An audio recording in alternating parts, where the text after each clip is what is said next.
afternoon. I think very good evening to one and all present here. यहाँ उपस्थित सभी महानुभावों का वैसे हृदय से स्वागत करती हूँ। आप सब यहाँ आए और अपना बहुमूल्य समय हमें दिया, इसके लिए मैं बहुत आभारी हूँ। अपनी तरफ से, चांद भाई साहब की तरफ से, प्रतिभा दीदी की तरफ से। हमारे आज के मुख्य अतिथि उपन्यासकार श्री गंगाराम राजी जी, वो उनकी पत्नी, वो सब परिवार, वो सब यहाँ पर आए, उनके लिए मैं दिल से अपना आभार व्यक्त करती हूँ। Thank you sir for your visit sir, we are so thankful to you. आज की कार्यक्रम को आगे बढ़ाने से पहले ये जानना बहुत आवश्यक है, शायद सबके दिमाग में, मानस पटल पर एक प्रश्न चिन्ह अंकित होगा कि हम सब यहाँ एकत्रित क्यों हुए, what's the reason of gathering here, हम क्यों एकत्रित। आप आदरणीय पुष्पराज कपूर और उनकी पत्नी श्रीमती प्रतिभा कपूर से तो भली भांति परिचित ही हूँ। मैं आपको अवगत कराना चाहूँगी कि उनके द्वारा एक अवार्ड का आगाज़ सन 1917 को किया गया, जिसे प्रतिभा पुष्प अवार्ड के नाम से जाना गया, और ये अवार्ड न्यूटन में यूएस में शुरू किया गया था। यह अवार्ड उन लोगों को प्रतिवर्ष दिया जाता है जिन्होंने हमारी प्राचीन धरोहर या फिर हमारी हिमाचली सभ्यता संस्कृति का संरक्षण और संवर्धन किया है। इस पुरस्कार की राशि 50,000 रुपये तक है, लेकिन ये वेरी करता है कि एक पर्सन है, 4 हैं, 2 हैं, ये 1 है, उसी हिसाब से इसे आवंटित किया जाता है। आज के प्रोग्राम में एक अवार्ड और 25,000 की एक राशि शामिल है। अभी ये प्रश्न चिन्ह है कि अवार्ड किससे दिया जाता है। कहते हैं ना, खामोशी से भी नेक काम किए जाते हैं, खामोशी से भी नेक काम किए जाते हैं। मैंने देखा है पेड़ों को छाँव देते, मैंने देखा है पेड़ों को छाँव देते हुए। इस साल चांद भाई साहब ने और इस जो संस्था है, इन्होंने 35,000 रुपये मंडी हॉस्पिटल को दिए, जो कि हृदयवासी संस्था द्वारा एक फ्री लंच वहाँ पर चलाती है। अब आपकी उत्सुकता को विराम देते हुए मैं आपको परिचित कराना चाहूँगी, क्योंकि जिसका मैं परिचय करा रही हूँ वो मेरे परिचय का मोहताज नहीं है। वो मेरे परिचय के मोहताज नहीं है, क्योंकि कहते हैं ना, जीना है तो व्यक्ति नहीं, व्यक्तित्व की तरह जीना चाहिए, क्योंकि व्यक्ति को लोग भूल जाते हैं और व्यक्तित्व सदैव याद रहते हैं। पर्सनैलिटी हमेशा याद रहती है और पर्सन हमेशा ऑलवेज फॉरगेट द पर्सन, हम उसको भूल जाते हैं। और उनके बारे में कुछ कहना मुझे लगता है कि सूरज को दीपक दिखाने के बराबर होगा, क्योंकि उनकी प्रतिभा गागर में सागर के समान है। लेकिन उससे पहले मैं आपको श्रीमती प्रतिभा जी और पुष्पराज जी का थोड़ा सा परिचय दे दूँ। मेरा ख्याल आप में से बहुत कुछ लोग उन्हें जानते ही होंगे, लेकिन जो नहीं जानते हैं, एक छोटा सा परिचय मैं आपको दे देती हूँ। श्री पुष्पराज बॉर्न टू श्रीमती शारदा जी और शादीलाल कपूर, जिनका जन्म अप्रैल 22, 1948 को हुआ। उनकी शिक्षा विजय हाई स्कूल में और फर्दर वो गवर्नमेंट कॉलेज मंडी में पढ़ी। उन्होंने एमएससी बॉटनी में करी, और उसके बाद वो आगरा कॉलेज में से उन्होंने एमएससी करी, और उसके बाद फिर वो उनकी जो पहले टीचिंग थी कुल्लू में उन्होंने 2 साल करी, और उसके बाद वो मंडी में आए। उसके बाद उन्होंने यूएसए से master in high education administration, and उसके बाद वो क्वींसी कॉलेज में उन्होंने एज अ लेक्चरर काम किया, और उसके बाद वो रिटायर हुए 2013 में as a vice president administration. और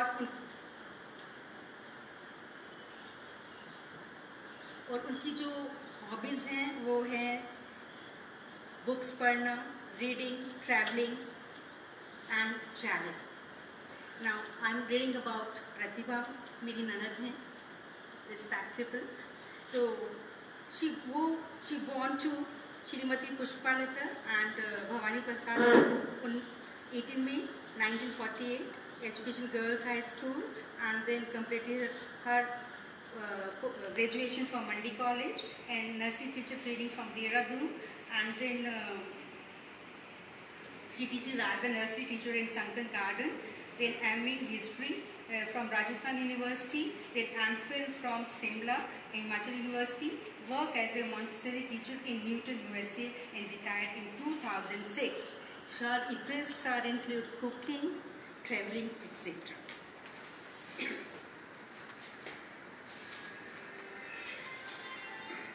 अब मैं आपका परिचय कराना चाहूँगी कि हम किसी ये आवाज़ शायद आप जान चुके होंगे, हमारे जाने माने रचनाकार उपन्यासकार श्री गंगाराम जी। प्लीज़ मैं चाहती हूँ गंगाराम राजी के लिए गलत होगा तो उनका एक संक्षिप्त सा परिचय देती हूँ। और आज उनके 2 पुरस्कार, रानी खैरगढ़ी और दूसरा उपन्यास है उनका सिंध का गान, जो उसके पीछे भी एक कहानी है जिसके बारे में बताएंगे, लेकिन उससे पहले मैं इनका संक्षिप्त सा परिचय आपको दे देती हूँ। लोग तो जानते ही होंगे, लेकिन जो और लोग हैं उनके लिए छोटा सा संक्षिप्त परिचय है। 29 मई 1944 को एक साधारण परिवार में जिला मंडी बघेट गांव में हुआ। राष्ट्रीय SKT कॉलेज में हिंदी एसोसिएट प्रोफेसर के पद से सेवानिवृत्त हुए। शिक्षा MA, MPhil, BEd, PhD sir और पता नहीं पढ़ती चली जा रही है PhD। अभी तक 280 से अधिक कहानियाँ 280 ओके 280 होते 280 ओके 280 से अधिक कहानियाँ देश प्रेम की विभिन्न पत्रिकाओं में प्रकाशित की और 17 कहानी संग्रहों की संकलित। अगर थोड़ी सी कहानी और उपन्यास पढ़ देती हूँ, अगर मैं सारी पढ़ने लगी तो शायद सुबह से शाम हो जाए और औकात नहीं ना हो। तो जो इन्होंने लिखे हैं, युग पुराना संगीत, सिंहावली का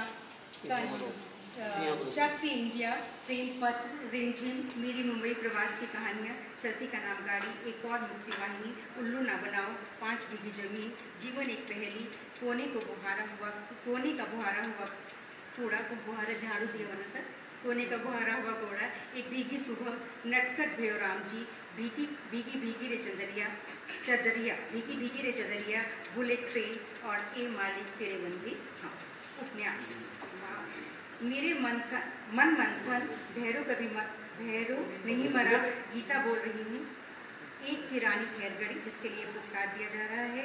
चली गई मेनका, 2 और 2 4, 2 और 2 5।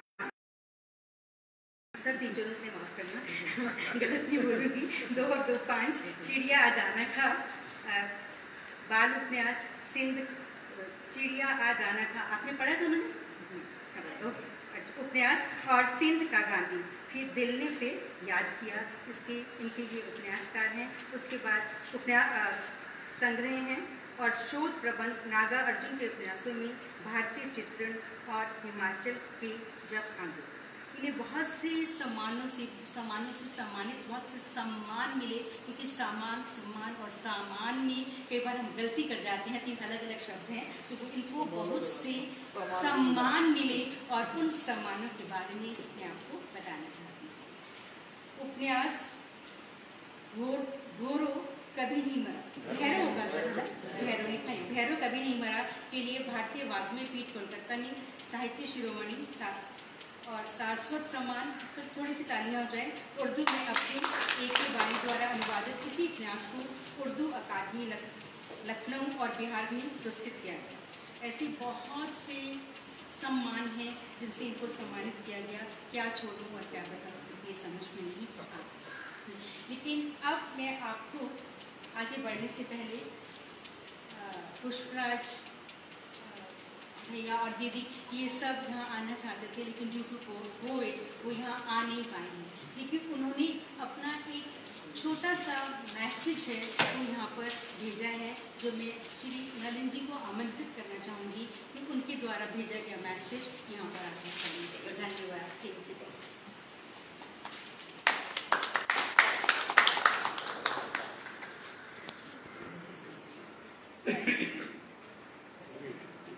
मैसेज है जो आपको रीड करके मैं आपको बताता हूँ, कॉपी भी दे रहे हैं अभी। तो you all from city of Newton in Massachusetts USA. Thank you all for coming today to honor Sri Gangaram Raji with Pratibha Pushp Award 2020 for his excellence in art literature by highlighting the contribution of Mandyalis in the Freedom Struggle of India.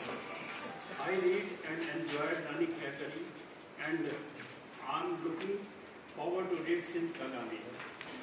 I met Sri Gangaram Raji last year in March in Mandi and requested him to pen down a book on your own Swami Krishnanandi. I am glad that Sri Raji was able to research and produce this book in a record time. Thank you for your efforts. I love books on history and facts they have, and I am always eager to learn more and more about our past. My interests vary from history of religion to history of man. Time is always changing, but history reminds us of the people, places and times when something extraordinary was achieved in a selfless manner for the common good of the society. Swamiji was a man of strong ethics and conviction, who devoted his life for the service of communities, just as Sindhi migrants from Pakistan and Mandyalis of Mandi. I only hope that this book finds its right place in the annal of freedom struggle. We wish we were there with you to participate in this event, but COVID has been same travel plans. We hope to see you all next year, and please stay safe. Thank you again. Great thanks. Good wishes to you all, Pratibha and Pushpa. Thank you. कहते हैं ना, मैं अक्सर ये family साथ के debtors को जो लाइनें उन्होंने पढ़ी, उसको देखकर मुझे हरिवंश राय बच्चन जी की वो पंक्तियाँ याद आ जाती हैं कि मैं अक्सर अपनी मिट्टी पे बैठ जाता हूँ। मैं अक्सर अपनी मिट्टी पे बैठ जाता हूँ क्योंकि मुझे मेरी औकात होती है। औकात का मतलब कि हम मिट्टी के हैं और मिट्टी में ही मिल जाएंगे, क्योंकि मुझे मेरी औकात पता है। मैंने सीखा है लहरों से बहना, मैंने सीखा है लहरों से बहना और समुद्र से चुप रहना। ये नहीं कि मुझ में कोई ऐब नहीं है, ये नहीं कि मुझ में कोई ऐब नहीं है, पर सच कहता हूँ मुझ में कोई फरेब नहीं है, पर सच कहता हूँ मुझ में कोई फरेब नहीं है। अब मैं आमंत्रित करना चाहूँगी ओम भाई साहब को कि वो मंच पर आएं। नहीं, इससे पहले मैं आपको ये soul of the family please come to the stage.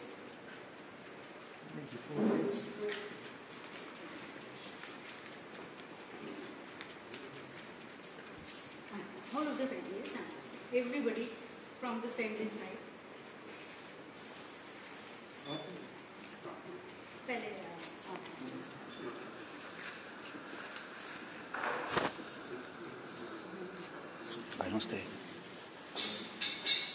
अभिवादन से आने वालों का उत्साह और बुलाने वालों के व्यवहार का पता चलता है। जो अपने मैम को बैठाऊंगी वो श्रीमती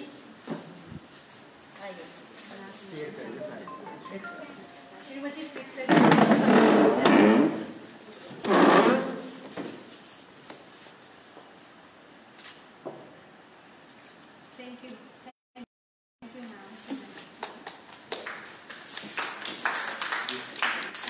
श्री नरेंद्र जी को बुलफिन से सम्मानित करें, हमारे आदरणीय आज के वर्दी guest.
And please all of you come here for the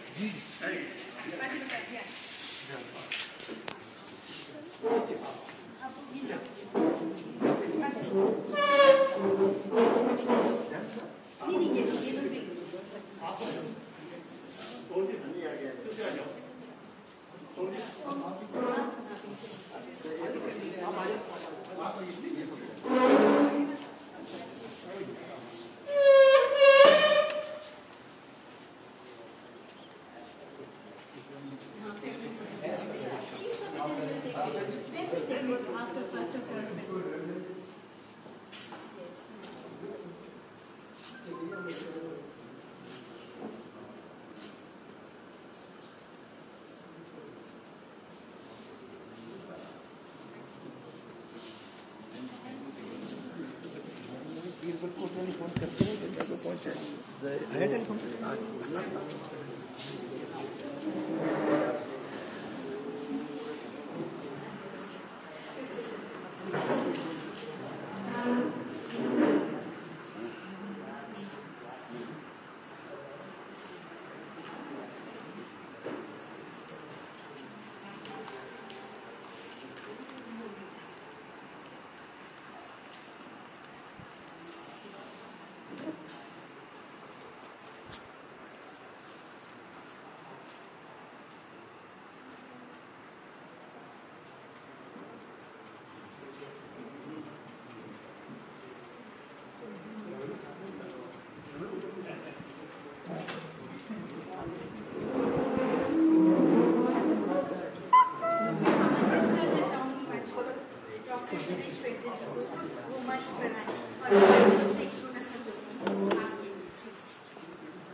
ये वही है। हाँ ये कोड मैंने पढ़ के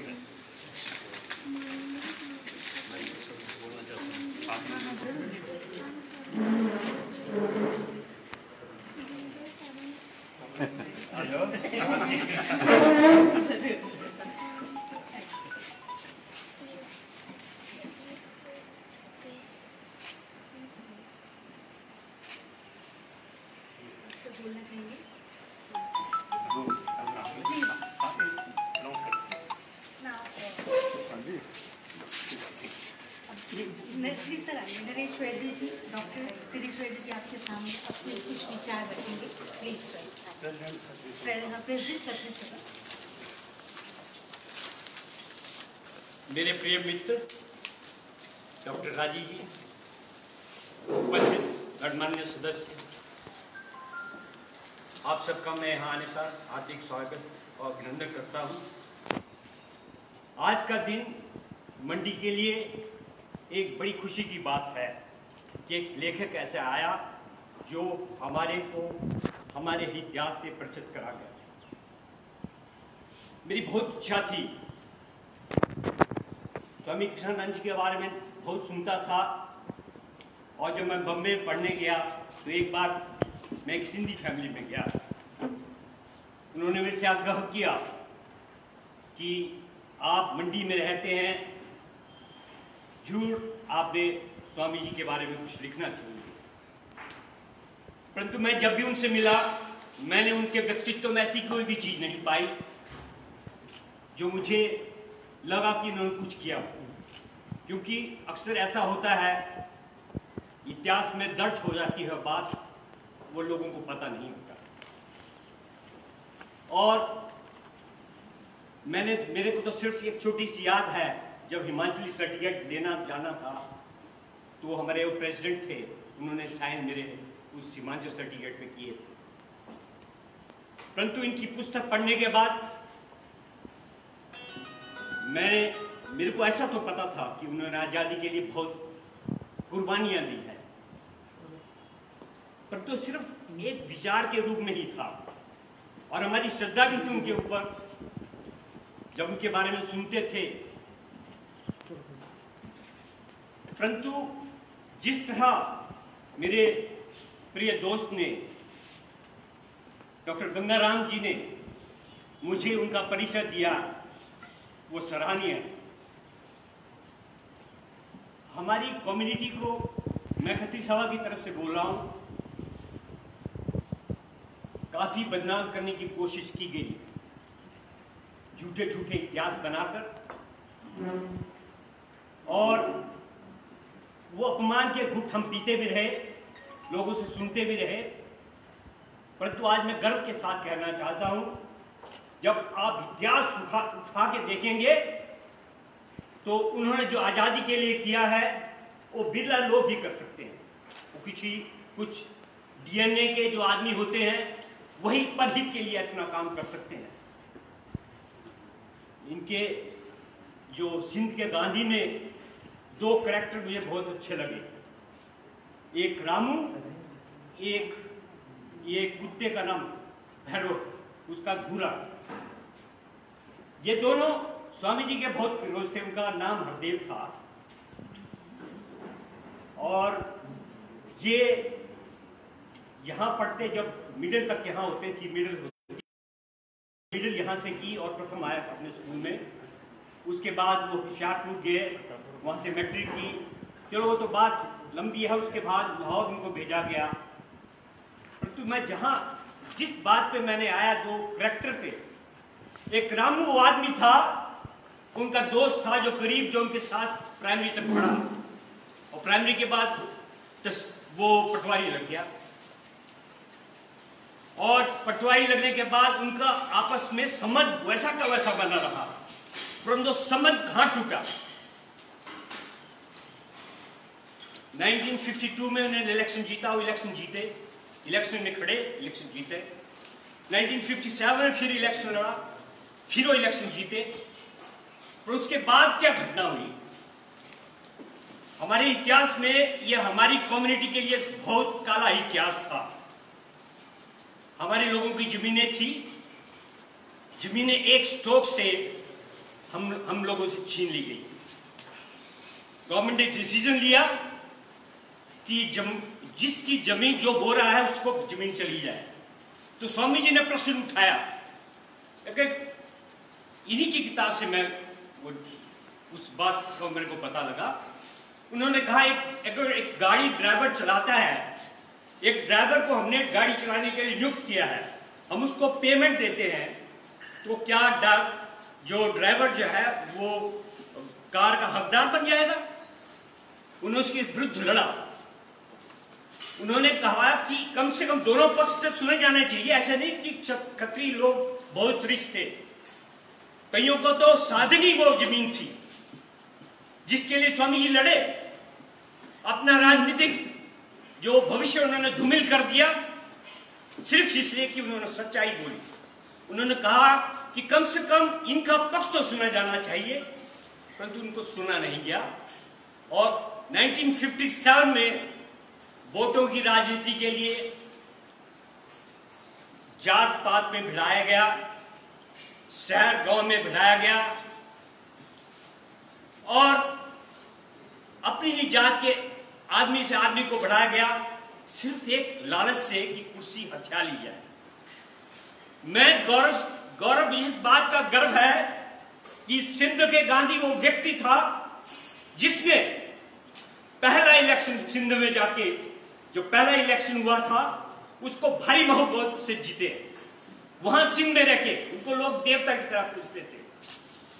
और दूसरा, जो इलेक्शन जब हुआ तो साधारण परिवार से संबंध रखते थे, वहां के राजा के विरुद्ध इलेक्शन लड़े और उसमें भी हरा दिया।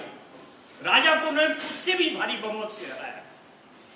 उन्होंने अपना जीवन दांव पे रखते हुए लाखों सिंधियों को वहां से बचाकर अपनी जान को हथेली पे रखकर लाखों सिंधियों को कराची से शिप द्वारा मुंबई पहुंचाया। और जिस परिवार में मैं गया था, उस वक्त मेरे को अपने इतिहास का कोई पता नहीं था। हम तो उनको साधारण से व्यक्तित्व समझते थे, सुनते ऐसे थे कि उन्होंने स्वतंत्रता के लिए बड़ा योगदान किया है। परंतु राजीव जी ने बहुत बड़ा काम किया है और मैं चाहता हूं सब उस पुस्तक को पढ़े। उसमें एक ही फर्क, यहां एक रामू है जो किसान का बेटा है, जो उसके बहुत क्लोज है, जो जब वो भी जाते हैं तो वो बंदा जो है यहां से चलकर होशियारपुर जाता है उस वक्त, और 5 रुपए चांदी के उनको देता है, साथ में एक घी का डब्बा उनको साथ ले जाते हैं, उसको देता है। वो उससे 5 रुपए वो ले लेते हैं, पर घी का डब्बा वापस कर देते हैं।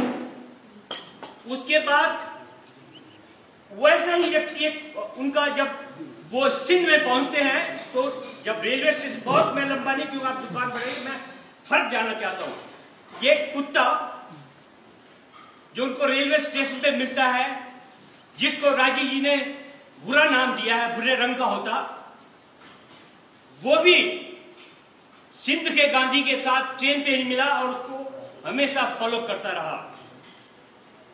आदमी और जानवर में फर्क यहां नजर आता है। वही जो करीब दोस्त था, जब इलेक्शन के लिए उसको भड़काया गया कि इन खत्री कम्युनिटी ने आप लोगों को एक्सप्लॉइट किया है, आप जमीन बोते हैं और फल इसका खतरी ले जाते हैं, तो वही प्रिय मित्र उनसे खफा हो गया और 1957 में ऐसे व्यक्तित्व को हम लोगों ने हरा दिया, इसलिए क्योंकि उनको एक इल्जाम लगा कि ये एक्सप्लॉइटर्स को साथ दे रहे हैं। कौन से एक्सप्लॉइटर हुए? जमीन अपने आज सोचो, कोई जमीन का टुकड़ा खरीदता है, उसकी मेहनत से अपने पैसों से जमीन को लेता है और किसी को बोने को देता है और उसको अपने मित्र से भी ज्यादा उसके साथ व्यवहार रहता है, और जितना भी अनाज आता है उसको बिना लड़ाई झगड़े के स्वीकार कर लेता है। उसके बाद भी उनको एक्सप्लॉइट इसलिए बनाया गया कि वोट की राजनीति खेलनी थी, पंडित खत्रियों को लड़ाया गया, शहर और गांव को लड़ाया गया। हो सकता है सत्ता मिल जाती है झूठ से, पर इतिहास कभी भी नहीं भूलता।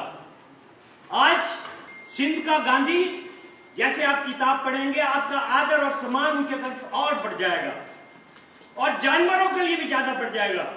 एक तरफ जो बचपन का साथी था, जो हमेशा उनके साथ रहता था, वो उनसे नाराज इसलिए हो गया कि वो जमीन खत्रियों की जमीन थी, वो उनको मिली थी। तो स्वामी जी ने सिर्फ यही कहा, उन्होंने कहा अन्याय की बात नहीं, उन्होंने सिर्फ कहा, एक असेंबली में भी यही कहा कि देखिए, जो आदमी अगर अपनी कार खरीदता, उन्होंने एग्जांपल दिया, उसमें एक कार खरीदता है और ड्राइवर रखता है, उसको पूरी पे देता है, तो कभी वो कार का मालिक हो सकता है? तो इतिहास में ऐसा हुआ, हम लोगों के साथ हुआ, और इतिहास में जिसकी जमीन थी उनसे छीन ली, उससे मैं दोस्त सब। और दूसरा जो कुत्ता था, औरत जो जानवर था, वो जब उन पे अत्याचार हुए, सिंध के गांधी पे अत्याचार हुए, स्वामी जी के अत्याचार हुए, तो कुत्ता करने आया, उसने आखिर में दबंगियों का साथ दे, दबंगियों से लड़ते हुए अपनी जान खो दी। जहां उनका प्रिय मित्र आदमी था, उनको बहुत प्यार करता था और उनके डिफिकल्ट टाइम में भी उन्होंने साथ दिया, उनसे इस बात पे नाराज हो गया कि उनको भड़काया गया कि इन एक्सप्लॉयटर्स ने आपको, इन खतरी लोगों ने आपको लूटा है, जमीन आप बोते हैं और ये सब कुछ ले जाते हैं। ऐसा कभी हुआ नहीं। बाद में जब फिर से वापिस से दोनों मिले, पांचों के बाद एक भी इनकी किताब में कहीं भी ऐसा नहीं आता कि जहां इन दोनों में कोई डिफरेंस होते हैं। स्वामी जी में और इन रामू में कोई भी फर्क नहीं आता। पर 1957 में वोटों की खातिर लोगों ने एक्सप्लॉइट किया और वो लोगों ने हो सका डेमोक्रेसी में उनको 2 बार जीतने के बाद भी 1952 में भी स्वामी जी जीते, 1957 में भी स्वामी जी जीते, परंतु उसके बाद जो उन्होंने सच्चाई का साथ दिया तो उनको हार का सामना करना पड़ा। परंतु जब इनकी मित्रता थोड़े दिन में आया, परंतु स्वामी जी खुद उनके घर गए, रामू जी के घर गए और उन्होंने बात समझाई कि देखो भाई मित्र, मैं और स्वामी जी के मेरे को 1-2 चीजें याद आती है। अर्बन कोऑपरेटिव बैंक उन्होंने बनाया। अर्बन कोऑपरेटिव बैंक ने जब सोचा कि इनको हम कुछ पैसा लगा देते थे, 200 रुपए महीना लेके अर्बन कोऑपरेटिव बैंक की सोसाइटी उनके पास गई कि ये 200 रुपया मासिक आपको दिया जाएगा। तो उन्होंने बोला ये कभी नहीं, आप बहुत गलत कर रहे हैं। उन्होंने उसको ठुकरा दिया, उस पैसे को ठुकरा दिया। और नंबर 2, रामू के साथ, रामू ने जो बात कही, जब रामू को उन्होंने समझाया कि देख मित्र, मेरी बात इतनी थी कि जो हुआ है वो गलत हुआ है। जो आप लोगों ने बोला एक पक्षीय, जो कभी भी एक पक्षीय आपका जो फैसला था वो गलत था। तब इनमें फिर मित्रता हो गई, क्योंकि जो पहले से साथ में चले थे, पांचों में बिछड़कर रामू जी को पटवारी की नौकरी लग गई। उसके बाद रामू जो है किसान था। उसके बाद इनका हर क्षण दोनों की मित्रता इतनी घनिष्ठ थी कि वो आपस राजनीति का जहर, झूठ का जहर इतना भर दिया जाता है कम्युनिटी में कि वोट की खातिर आज हम भाई, हम किसको बोलते हैं? हमारा कोई भाई, हमारा सब भाई है, पर द्वेष की भावना से, किसी नफरत की भावना से जीता जरूर जा सकता है, अधिकार जरूर प्राप्त किए जा सकते हैं, परंतु वो लंबा चलने वाला नहीं होता है। इतिहास में स्वामी कृष्णानंद जी को याद किया जाएगा। इतिहास आज भी उनकी किताब पढ़ेगा तो लोगों को पता लगेगा कि उन्होंने देश के लिए क्या कुर्बानी की है। उनको गांधी का जो रुतबा दिया था, जो आपने उनको जो रुतबा दिया था, उस वक्त किसी ने, आपको पता है, बड़े बड़े राजनीतिक उनके साथ वो चर्चा करते थे और वो बड़ी अग्रणी, देखो सिंध में उनको देवता की तरह पूछते थे। सिंध में जब उनको लगा कि सिंध में लोगों के साथ अत्याचार हो रहा है, सिंध में गए, सिंध की लोगों की सेवा की। आप अंदाजा लग सकते हैं कि मंडी से जाकर सिंध में 2 बार इलेक्शन लड़ के वहां के राजा के विरुद्ध, जो राजा था, उनको तो उन्होंने भारी बहुमत से हराया। और यहाँ आने के बाद भी 1952 में वो जीते, 1957 में वो जीते। पर सच्चाई के तबक उन्होंने सिर्फ एक प्रश्न पूछा कि कम से कम ये तो बताओ, ये तो एक पक्षी आपका जो डिसीजन है जिससे जमीनें छीन ली जाए, वो ठीक नहीं। उस जमीन छीनने से कोई गरीब नहीं हो गया। देखो, हमारा अध्यात्म कहता है कि आप हर चीज छीन सकते हैं, पर तकदीर की कोई नहीं छीन सकती।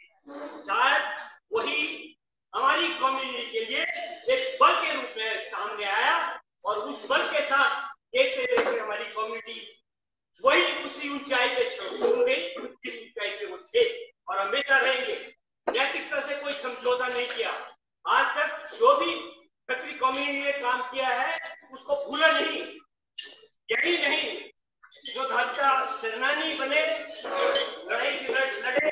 मैं ज्यादा विस्तार न करते हुए, मैं सिर्फ आप सबसे मेरा आग्रह है कि आप इस किताब को जरूर पढ़िए। मैंने पढ़ी है, मेरे परसों चौथी किताब आई थी और मेरे को स्वामी जी के बारे में इतना ज्ञान नहीं था। इन्होंने मेरा ज्ञान वर्धन किया है। मुझे मेरे मित्र से बड़ा फख्र है जो उन्होंने हकीकत लोगों के सामने रखी है और उस हकीकत के बारे में सबको पता होना चाहिए। हमें द्वेष भावना नहीं फैलानी है, जात पात को नहीं लड़ाना है, शहर गांव को नहीं बढ़ाना। एक मानवता का जीवन जीते हुए उनके आदर्शों पे चलते हुए आज दोनों कहां खड़े हैं? जिसने बढ़ाया, जिसने लड़ाया, जो जीता वो आज कहां खड़ा है और जिसने अपमान सहा वो कहां खड़ा है? सच्चाई हमेशा टिकती है और झूठ के पांव नहीं होते और झूठ की हमेशा सशक्त होती है। हमारी कम्युनिटी को एज ए होल बदनाम करने की जो साजिश रची थी वो आज तरह वो साजिश खत्म होगी। समय बदलता है, झूले में जो ऊपर जाता है वो दूसरे दिन नीचे ही होता है और ये झूला भी उल्टी रफ्तार से आता है। नेचर किसी को नहीं बख्शती। झूठ को कभी माफ नहीं किया जा चुका, ना हम कभी एक्सप्लॉइटर रहे ना रहेंगे। हमारे पास जो हमारे मित्र हैं, राजीव जी से पूछो, मैं सुंदरनगर में कितने सालों से सेवा दे रहा हूँ, क्या मैं एक्सप्लॉइटर हूँ? क्या मैं लोगों का खून चूसा? क्या मैं लोगों की सेवा नहीं की? एक कम्युनिटी को इसलिए बदनाम कर देना कि आपका राजनीतिक स्वार्थ सिद्ध होता है, ये बहुत गलत बात है। और हमको चाहिए ऐसे आदमियों को, ऐसे व्यक्तित्व को हर हालत में कंडेम करना चाहिए, उनसे मुकाबला करना चाहिए, क्योंकि सच्चाई हमेशा जीतती है, जीतती आएगी और जीतेगी। और जिन्होंने भी हमारे विरुद्ध एक षड्यंत्र रचा है, अच्छे लोगों को बदनाम करने की कोशिश की है, वो जरूर नंगे होंगे। इन्हीं सब के साथ मैं ज्यादा समय न लेता हुआ राजी का बहुत बहुत शुक्रगुजार हूं जिन्होंने तथ्य आपके सामने रखे हैं। आपने किताब जरूर पढ़नी।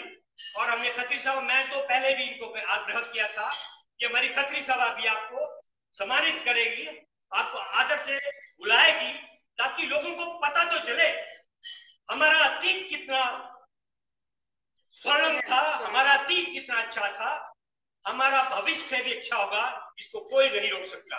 सच्चाई सत्यमेव जयते। इन्हीं शब्दों के साथ मैं आप सबका धन्यवाद।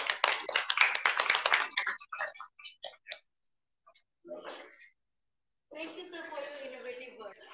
आपने हमारा ज्ञान कराया और मुझे मुझे लगा था सर ये सब कुछ आपकी आंखों के सामने से चलचित्र की भांति जा रहा है, इसलिए आपको लग रहा है कि मैं अभी कुछ। अब मैं बुलाना चाहूंगी स्वामी कृष्णानंद जी के परिवार को कि वो मंच पर आए और प्रतिभा दीदी और कुछ भाई साहब की तरफ से एक छोटा सा टुकड़ा प्लीज इसे देने के लिए आप मंच पर। मीना जी,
और आज ये बड़ी खुशी है।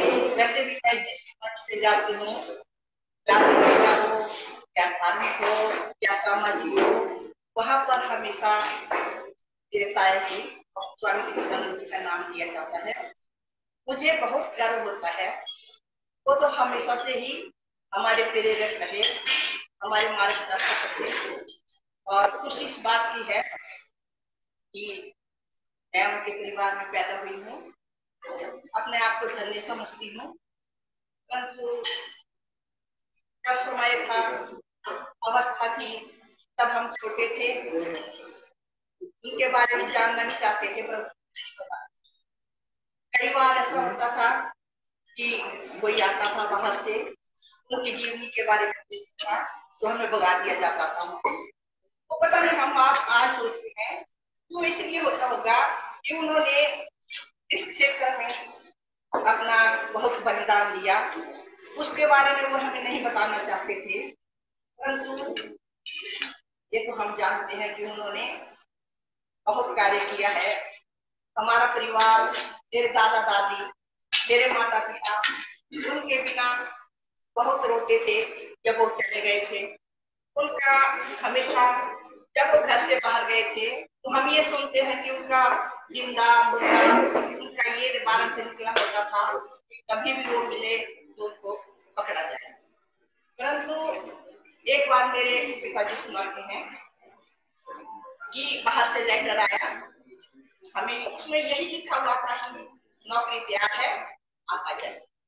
और वो उस दिन से घर से गए हुए कई वर्षों तक बाहर रहे, और जब मैं वो 50 में वो इधर आए, 52 में मेरा बर्थ हुआ, और 52 के बाद यानी कि 74 तक मैं उनके साथ रही, और उनका हर पल जो है, हर क्षण जो है,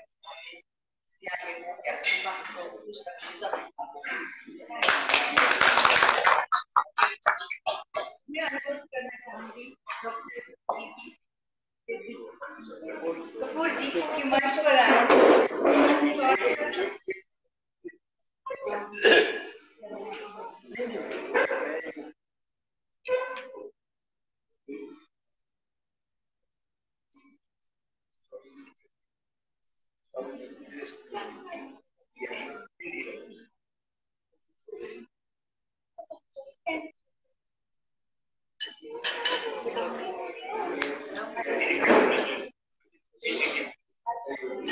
अभी मुझे डॉक्टर पता चला है कि एक ऐसे व्यक्ति आज हमारे बीच में बैठे हुए हैं जो स्वामी जी से मिले हुए हैं, जिनका सानिध्य उनके साथ रहा है। मैं अनुरोध करना चाहूंगी पी.आर. शर्मा जी को प्लीज कृपया मंच पर आए और अपने एक्सपीरियंस को हमारे साथ शेयर करें। प्लीज अनुरोध है।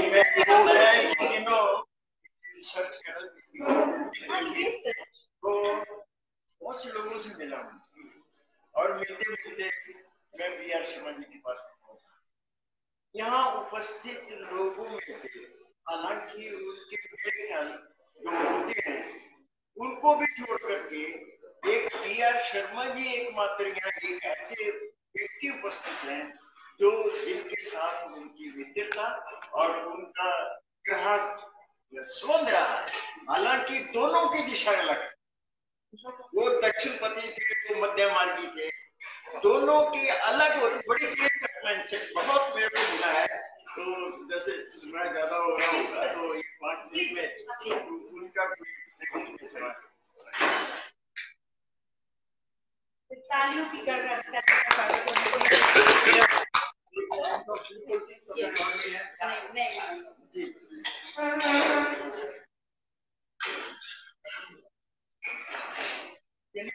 पता कितने बड़े विद्वानों के बीच में मिलने से आदमी क्या बोलेगा और क्या करेगा। एक बात तो ये ठीक है, साहब ने जो प्रयास किया है और शायद इस पुस्तक को पढ़ने के बाद हमें कोई एक और रंग मिल जाए। जनरली अभी भाई साहब कृष्णा जी बोल रहे थे कुछ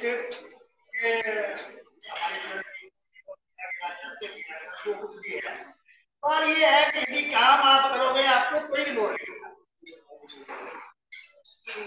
यहाँ पैदा हुए मंडी में पैदा हुआ व्यक्ति सिंध में जाकर के देवता बन गया, और मंडी में जो लोग पैदा हुए हैं वो जानता भी नहीं। ऐसे कई महापुरुष है, ऐसे बैंक में 4 करोड़ है, 5 करोड़ 10 करोड़ है, अभी कुछ उठे हैं तो उनको आप बुला नहीं सकते। अभी आजकल कैंटीन में काम चलाया हुआ है, वहां रमन जी ने अच्छा काम चलाया है, इसलिए ले रहा हूँ कि सिर्फ के बाहर हो गया। प्रेरणा जो है वो हमें वाली है, ज्योति जो थी वही चलती है, ये इसके चलने चल गए फिर वो छुटेगी नहीं, छुटेगी नहीं। इस बात को यहाँ अपने पुस्तक में हुआ होगा, मैं देख नहीं पाया। हमारे गोबर का दिया मैं संघ का सुनते हुए संघ का प्रचार कर रहा हूँ, आज भी संघ का ही काम करता हूँ, तो उनका ध्यान दोबारा।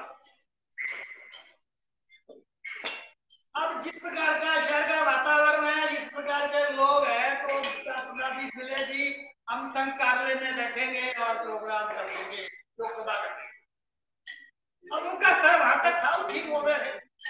मैंने कहा नहीं, ऐसा नहीं होगा। गोवर्धन का जो अपने लोकसभा है वो छोटे में होगी, और उसमें सभी पार्टियों के लोगों को मैं इनवाइट करूंगा। ऐसा ही हुआ। मेरे अपने कार्यकर्ताओं ने कहते लैक ऑफ कॉन्फिडेंस नहीं हो पाएगा, हमने एक स्टेज लगा दी, 3 कुर्सियां लगा दी और काम शुरू कर दिया। सबसे बड़ी बात यह थी कि मैं हर पार्टी के लोगों को मिला, उनसे बात की। स्वामी जी के साथ मेरा हर प्रकार का प्रबंध भी था।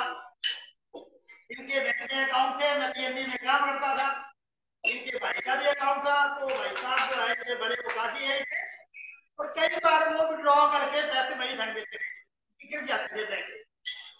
तो फिर मैंने वो लेके आना, मुझे पता था कि अपने ख्याल रखना होगा, घर आना और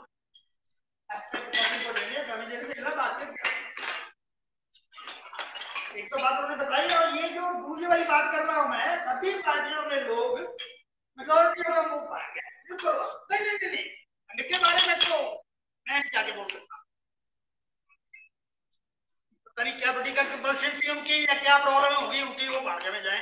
लेकिन जब मैं स्वामी जी के पास गया, घर में हमको आधा घंटा बैठे, तो स्वामी जी तत्काल बोले कि यदि उनके बारे में लोकसभा की बात है तो वो वोट वाटे में होनी चाहिए। मैंने कहा जी कहाँ करें आप बताओ जरा, वाटे में करो भाई। मैं कहा जी वाटे में जो करेंगे तो जनता इकट्ठी हो जाएगी, कुछ ना कुछ नहीं, जनता आएगी, चिंता मत करो। मैं कहा जी आप आएंगे, अब आओ बात पे। तो बिल्कुल आऊंगा भाई, हमारा फील्ड अलग है। वो सबका काम करते हैं, हिंदू समाज को इकट्ठा करने का काम करते हैं। हम क्योंकि गांधी के चेले हैं, वो जितने भी जातियों को मार छोड़ करके जो भी है, सिख ईसाई मुसलमान सबको हम लेके चलते हैं, साथ चलते हैं, अपना अपना एक्सपीरियंस है। तो ये तो बात ठीक है कि हमारा विचारधारा बिल्कुल अलग है, लेकिन मैं दूसरी के कार्यक्रम के अंदर जरूर आऊंगा। बहुत कम व्यक्ति इस प्रकार के होते हैं, इतना बड़ा मंडी शहर से मिला, कुछ तो रस्ते काट गए, कुछ बोल करके भाग गए, यहाँ तक कि जो स्टेट सेक्रेटरी था वो भी भाग गया। इतने लोग भयभीत थे, किसी एक आदमी से पता नहीं क्या होने वाला है। तो मैं बैंक में काम करता हुआ मैं बड़ा स्टेट सेक्रेटरी, फिर क्या हुआ? मैं स्वामी जी पूछा, मैं वो तो हमारे सेक्रेटरी साहब से भाग गया, फिर क्या हुआ? कहते हैं हमारी शोक सभा है, और शोक सभा इतनी कामयाब हुई, घटा पूरा भरा हुआ था, और स्वामी जी डट करके बोले वहां। उनका एक शब्द मेरे दिल पे आज भी है, उनका ये कहना, वो भी सही है, मैं भी सही हूँ, जो वो कर रहे हैं ऐसा ही करना चाहिए। अपने अपने किसी भी काम में आप यदि समर्पित हैं तो तन मन धन से उस काम को करो, वो हिंदू समाज के लिए वो काम कर रहे हैं। लेकिन मैं कांग्रेस में हूँ, मेरी पार्टी का मैनिफेस्टो ये है, इस कारण में जो है वो काम कर रहा है। और राजनीति की बात जो पहले भी हो चुकी थी, जिस दिन मैं बात कर रहा हूँ उस दिन के बाद वो राजनीति दूर रहे। ये राजनीति ये मेरे बस की बात नहीं है, मुझे जबरदस्ती आगे खींचा गया। मेरा जन्म सेवा के लिए हुआ है। मेरा जन्म होने शब्द है ये, मेरा जन्म समाज के लिए हुआ है, सेवा के लिए हुआ है। तो क्या आपके सामने है किसी के उनके परिवार को कभी किसी ने घर आके पूछा नहीं। 50 साल संपर्क मैं देख रहा हूँ, बड़े नेता बन गए, उनके जो बनाए हुए थे क्या बोलते हैं पत्थर, वो देवता बन गए, उनकी पूजा लगी उन्हें, लेकिन उन देवताओं ने आके ये नहीं पूछा हमें बनाने वाला कौन था। ये है कारण हमारी पतन का, ये है कारण हमारे पतन का कि हम खुद अपने आप को ब्लेम करें कि हमने अपने लिए क्या किया है। कहीं कहीं कोई बात हुई, आज उनकी बात आती है कि मैंने अपनी फेसबुक में काफी अच्छा लिखा था जिन्नत के बारे में, जिन्ना जी बैल के बारे में। अब मुझे जो सूझा वो मैंने लिखा, हालांकि वो पूरा मैं कवर नहीं कर पाया, 3-4 घटनाएं लिखी। एक ऐसा व्यक्ति मैंने स्वामी जी के बाद एक व्यक्ति देखा है कि बिल्कुल पागल हुआ समाज के लिए, कहीं भी होगा जरूरी काम होगा, मैंने बोला ये समाज का काम है, चलो चल पड़ते हैं, रात दिन लगा हुआ। कितने लोग जानते हैं आप उनमें से, कितने लोग उनको उदाहरण देते हैं। अब जिस अपने ही घर के व्यक्ति को आप खुद भूले हुए हैं, लोगों से क्यों मैं अपेक्षा करते हैं कि उनको याद करें। मेरे सामने आज पिछले 60 साल के अंदर यदि कोई perfect personality in Mandi town ever born, ही बात परफेक्ट, मैं इसे कोट कर सकता हूं क्योंकि मेरा जीवन बैंक का काम था, जरा समाज का जीवन था, इसलिए हम सबसे मिलने का मुझे सौभाग्य मिलता रहा है। जो जो काम उन्होंने किया आप भी कर सकते हैं, ऐसा नहीं कर सकते, लेकिन नहीं उस प्रकार की जोत अंदर नहीं चली हुई, वो मुश्किल से चलानी पड़ती है। उसका दूसरा नाम तेज, आपको ये काम करना पड़ता है। That was what he was doing, but Swami ji did, but in a bad did, but Raman is doing at present. मेरे लगता है कि भगवान की उम्र लंबी करे तो सब हम मिलकर के ऐसे ही काम कर सकते हैं जिसमें हमारी कम्युनिटी का नाम लोगों को याद रहे। हमें कोई पैसे की कमी नहीं है, हमारे की बुद्धि की कमी नहीं है, कमी है सिर्फ एक इच्छा शक्ति की, उस ज्योत की जो समय के यहाँ जली थी हृदय में, शहर साहब के जली थी, राज हमने के जल रही है। धन्यवाद सर, आपने बिल्कुल ठीक कहा कि मालिक को इक्स लगाने की जरूरत नहीं होती है। अगर आप अच्छे काम कर रहे हो तो आप के सामने। अब सर मैं आपको अनुरोध करूंगी प्लीज प्लस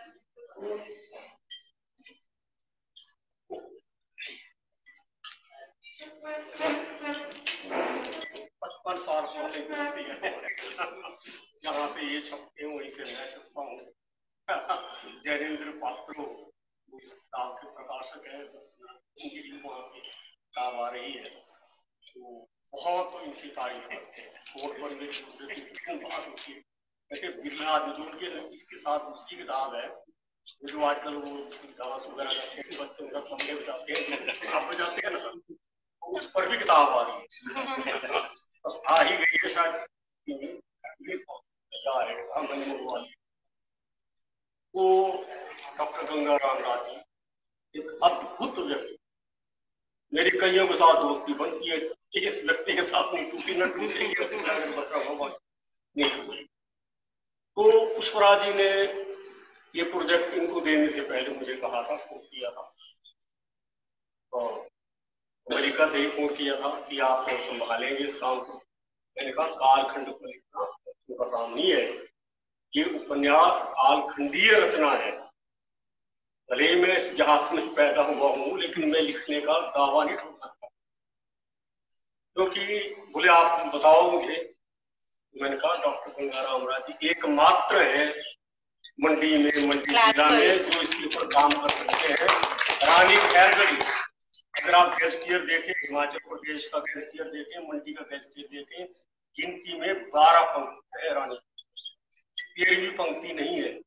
उसके ऊपर इतना खूबसूरत उपन्यास लिखना, और 3 जिसके संस्करण निकल चुके हैं शॉर्ट पीरियड में। और ये तो थोड़ी सी कंगना की गलती हो गई, वो तो करने को तैयार थी, वो उन दिनों वो रानी झांसी वाले उस किरदार के अंदर व्यस्त थी। मेरे जिले से जुड़ा बहुत कुछ, तो ये इनके कुछ संख्या कम बताई गई है। जहां तक मुझे ख्याल है इनके 19 कहानी संग्रह है, इनके 9 उपन्यास है, इनके बच्चों को, जिनके इन बच्चों के चित्र भी बाहर हैं, इनके ऊपर भी अभी अभी ताज़ा किताब आई है। इनकी लगभग 80% के मैंने खरीदी है, मांगी है, देती है, मैं इनकार करता हूँ। मुझे ठीक ठीक पेंशन दे रही है सरकार। मैं कभी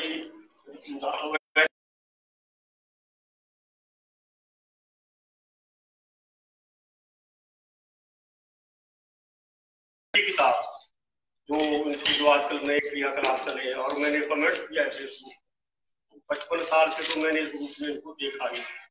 हाँ ठीक है, इनका बेटा डायरेक्टर है, फिल्म इंडस्ट्री से जुड़ा हुआ व्यक्तित्व है और बहुत बड़ा व्यक्तित्व है। उसकी नेशनल अवार्ड मिला है उनके द्वारा डायरेक्ट फिल्म को, राष्ट्रीय पुरस्कार मिला है, और वो टीवी पर भी वो फिल्म दिखाई गई है जिसमें हास्य है लेकिन उसमें समाज का व्यंग, देश का व्यंग छिपा है, तो वो है।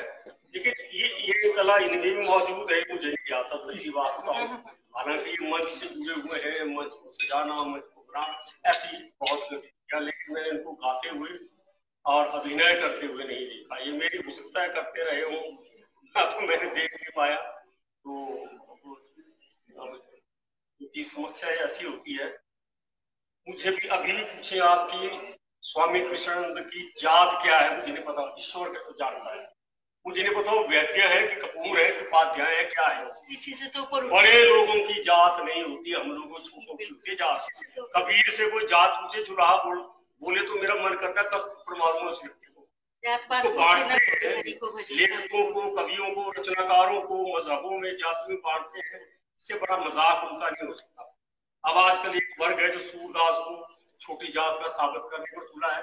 सूरदास ने क्या किया छोटी और बड़ी जात के लिए? कृष्ण का दीवाना था, उसका आज भी तोड़ नहीं है, बाल लीलाओं का आज भी तोड़ नहीं है। तो कहने का अभिप्राय यह है कि एक बात जो शायद इस संदर्भ में छूट गई, ये जो आपका वल्लभ राजकीय स्नातकोत्तर महाविद्यालय जो विश्वविद्यालय बन चुका है, 12 नंबर कमरा, 1965 का वर्ष मुझे इस समय याद आ रहा है। स्वामी कृष्णानंद जी का बड़ा भाषण था, उन्होंने बताया था, हालांकि राजा सुशोधन जी थे, वो लेकर गए थे कि इसको, और ये उत्तर भारत का पहला महाविद्यालय, बाद में ये विश्वविद्यालय बन गया है। तो ये स्वामी कृष्णानंद की दौलत बना, किसी को ऐतिहासिक जानकारी नहीं। वल्लभ भाई ने पूछा कि स्वामी तुमने बड़ा भारी किया है इस देश के लिए, और जो तुमने किया है ऐसा कोई बिरला होता है करने वाला। तो आप मुझसे कहो, मैं गृह मंत्री हूँ भारत सरकार का, प्रधानमंत्री हूँ, मैं तुम्हारी रियासत को कुछ देना चाहता हूँ।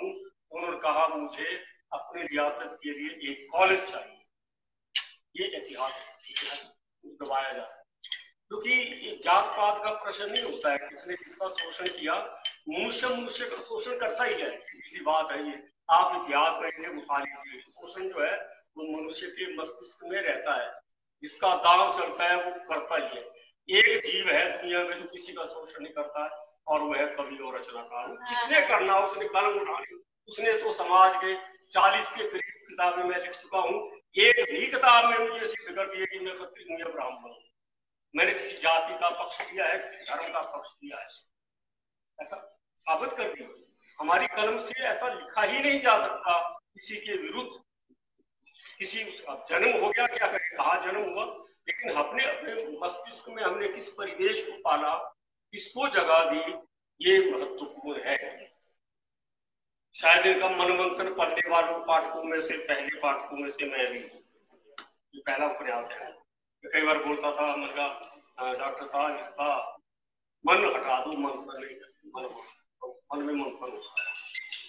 और उस परिवेश की कुछ ऐसी कहानियां हैं जो बिल्कुल नई कहानी में आती हैं, जैसे वहां के देहात के चरमकार है, दलित वर्ग है, उनकी मानसिकता का इतना चित्रण इन्होंने किया है कि पता नहीं लगता कि उस जमाने के। अब वो प्रेमचंद की शैली, क्योंकि नागार्जुन के ऊपर इनका रिसर्च वर्क है, नागार्जुन के ऊपर इन्होंने काम किया है। मुझे सौभाग्य मिला उस महान हस्ती के साथ 7 दिन गुजारने का। 7 दिन उन्हीं के साथ रहा हूं मैं, अद्भुत। और उनके ऊपर इनका शोध है। वो बहुत कुछ है। 5 मिनट ही मुझे बोलना चाहिए, मुझे ज्यादा बोलने का चस्का है। 55 साल की दोस्ती है। 55 मिनट तो मैं आसानी से 56 मिनट में थोड़ा लड़का 55 साल बड़े भारी होते हैं। बहुत अच्छा गिनती करने लगेंगे आप तब भी 2-3 मिनट लग जाएंगे। बड़ी भारी गहरी दोस्ती है। इनके साथ थोड़ी सी गए, कुछ स्थानों पे गए जहाँ स्वामी कृष्णानंद जी की जानकारी वहां बैठे हम लोग, काफी उन्होंने जानकारी दी। जिस दिन स्वामी जी का विवाह हुआ उसी दिन उनको गिरफ्तार, सजाए वतन हो गई, देश निकाला हो गया। और अंग्रेजों ने जो जंजीरें उससे प्रहार, और उनके ऊपर वो भाव थे। जब उनसे पूछते थे तो कहते थे मैं सीढ़ी से गिर गया हूँ क्योंकि मेरे घर की सीढ़ी बहुत कच्ची है। उन्होंने अपनी पत्नी का मुंह नहीं देखा। Purely dedicated worker, purely dedicated worker. कोई कास्टिस्ट नहीं, कोई कुछ नहीं, कुछ भी नहीं, कोई भी दाग उन पर नहीं लग सकता। वो ऐसे व्यक्तित्व पर मैं अंत में फिर कहना चाहता हूँ, उपन्यास दुनिया लिखती है, ताल के आधार मानकर रचना लिखना है ये बच्चे का काम। कोई इसको अभी इनके दिमाग में एक रचना बिलासपुर को लेकर के है, एक रचना चंबा को लेकर के है। बड़ा भारी भाई समझ नहीं आती ये कब लिखते हैं, कब नाचते हैं, कब उपन्यास रचना करते हैं। मैंने तो लिखा हूँ फेसबुक में, अनुसंधान का विषय है, कोई चाहे तो उसके प्रति सर्च कर सकता है। क्योंकि अब हम भी 34वें साल में आ गए तो अब तो नहीं उतनी कार हो जाती। अब ये इन्होंने तो कोरोना को कहा तो आप नजदीक को आके देख, कोरोना में इनकी ऊर्जा और ज्यादा बढ़ गई है। मेरे ख्याल आजकल पूरे हिंदुस्तान के अगर आप देखें सबसे ज्यादा काम यही कर रहे होंगे कोरोना काल के अंदर। सबसे एक्टिव अगर व्यक्ति होगा हिमाचल में, छोड़िया मैं पूरे देश की बात कर रहा हूँ, ही इज दैट मैन हमारे बीच में। तो आपको क्योंकि मेरे को सौभाग्य मिला, एक फोटो कर लो क्योंकि मैंने जितेंद्र पात्रों को भेजना है वो फोटो। लाइव लगा ना, फोटो ले लो, ये उसमें फोटो ले लो, डाल देना, वो सेट कर फोटो ले लेना। ये वो आज ही भेजना है क्योंकि उसका फोन आएगा कैसा फंक्शन हुआ, मैंने इसकी रिपोर्ट नहीं किया है, मेरे नंबर बनेगी ना।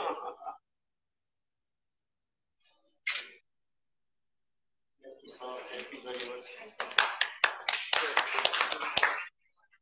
मैं आज अपने आपको बहुत सौभाग्यशाली मानती हूँ कि इतने बुद्धिजीवियों के बीच में मैं हूँ। और ये बहुत अच्छी बात मुझे लगी कि जब तक हम जाति ऊंच नीच से ऊपर नहीं उठेंगे शायद हम उन्नति की ओर नहीं बढ़ सकेंगे। अगर हम लोगों को, हम बुद्धिजीवियों को आगे बढ़ना है तो हमें इन विचारों से ऊपर अच्छाई कहीं भी हो सकती है, अच्छे लोग कहीं भी हो सकते हैं। अब मैं आमंत्रित करना चाहूंगी